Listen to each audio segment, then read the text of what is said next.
U.S. Army Special Forces, also known as the Green Berets, are the tip of the spear in the SOF community. They're experts in foreign internal defense, direct action, unconventional warfare, and a whole slew of other things. But what if we told you there's a way to be a full-fledged Green Beret, operator and all, but you get to keep your 9-to-5 and your civilian life? Welcome to Special Forces in the National Guard. What's up everyone? General Discharge here. Today's video is going to be discussing Army Special Forces in the National Guard. If you want to learn more about this amazing opportunity, how it works, how you can get into it, and its requirements, sit back, relax, and enjoy the video.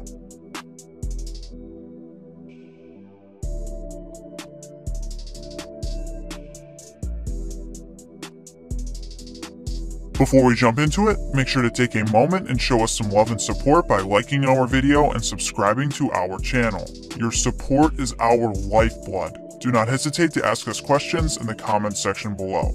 We check everything. Now, you may be asking yourself, how on earth can I be an operator part-time? Isn't that too good to be true? Don't you at least have to do a stint as active duty first before you can go reserves as an operator? While that may be true in most of the special operations communities, the National Guard affords you a great opportunity to serve as a Green Beret part-time. We have to emphasize that again. Most SOF communities do not let you join off the bat as a reservist, which is a big deal to a lot of people who do not want to take the leap into active duty. Green Berets in the National Guard are held to the same exact standard as their active duty counterparts, and go through the same exact pipeline and selection process. They are also required to undergo the same qualifications and training that those on active duty have to do, which may be a pain considering the time constraint they have as reservists. But you know, if you're looking at a Green Beret in the National Guard, they are no less than an active duty one. Whether you're an active duty Green Beret or a National Guard Green Beret, Green Berets have balls, and those balls need protecting. No one understands protecting balls like sheath underwear. They were invented by a U.S. Army veteran who served in Iraq, where the hot weather made him realize his nuts could use some more breathing room. Sheath underwear has 3 individual compartments to keep everything down there separate, cool, and comfortable. No chafing, no discomfort, no problem. Trust us when we say that sheath underwear is the holy grail of underwear. What's better than that? How about 20% off these bad boys? Yeah, you heard right. Do your balls a favor and go to sheathunderwear.com/generaldischarge or use code generaldischarge at checkout for 20% off. Links in the description below. Now back to the video.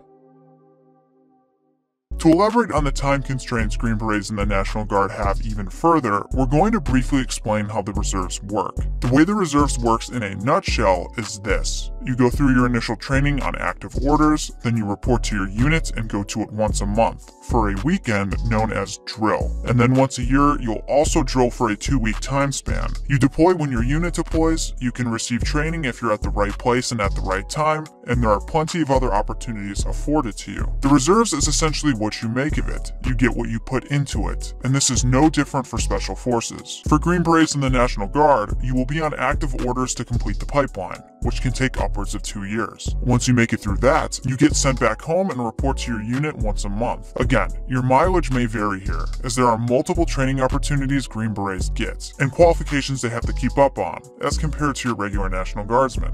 Meaning, if you take some extra PMEs or courses, you will be dedicating more time to your service in the Guard than the average Guardsman. As far as deployments go, they can range anywhere from 6 to 8 months, and longer. And believe it or not, in some circumstances, they have more abilities to deploy than their active duty counterparts do. They also have additional missions stateside providing unique resources in response to disasters such as hurricanes, floods, and tornadoes, because that's a part of the National Guard's mission. But the awesome thing about this is that you can still have a civilian life. There's plenty of Green Berets who are business owners, teachers, government employees, and college students who can effectively balance their operator life with their civilian life. But what if you're a motivated individual who lives in the middle of nowhere, Kentucky? Could you possibly serve in this capacity? Well, you're in luck. The locations available are more than you think. Let us show you. U.S. Army Special Forces is separated into groups. The 19th and 20th Special Forces groups are the National Guard components, so these are the 2 groups you'd be assigned to, depending on your location. 19th SF Group is headquartered in Draper, Utah, with detachments in Washington, West Virginia,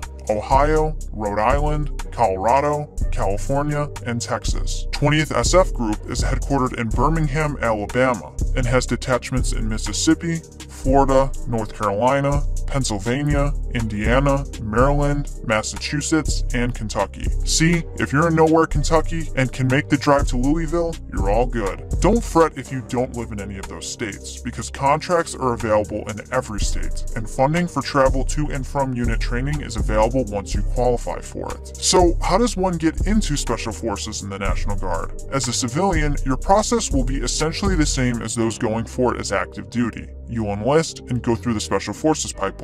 If you want to learn more about the pipeline, stick with us until the end. If you're prior service or you're currently in the Guard, it will be a bit different. For those, you'll have to coordinate with your unit to attend the Special Forces Readiness Evaluation. This is an assessment that occurs over a drill weekend to determine if they think you have a shot in the pipeline. If you meet the minimum requirements and receive a recommendation, they'll pull you over and send you to selection.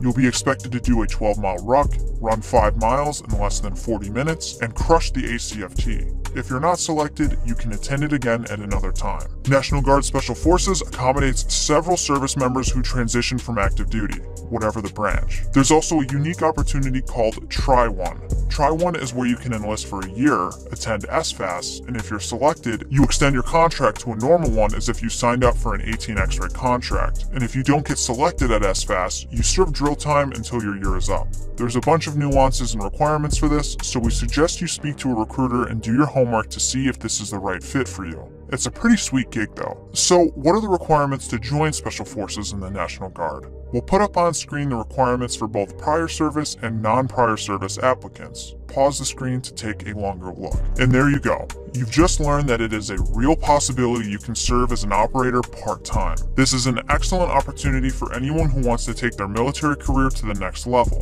while also transitioning to the reserves.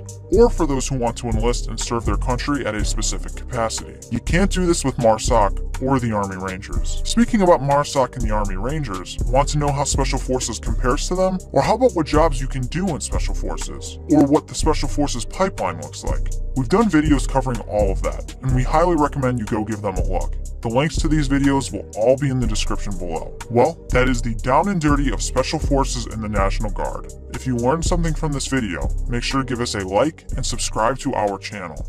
As always, thank you for watching. Do you even want to be here? A big shout out to all of our YouTube members and our patrons over at our Patreon. Thank you all so much for taking the extra step in supporting our channel. It is much appreciated. If you'd like to be featured on a General Discharge video, consider joining our membership with the link in the description or the join button to the left of the subscribe button, or go give our Patreon a look and join the team. Here's Nick Nausea. All your friends are subscribing to General Discharge and you don't even want to be here.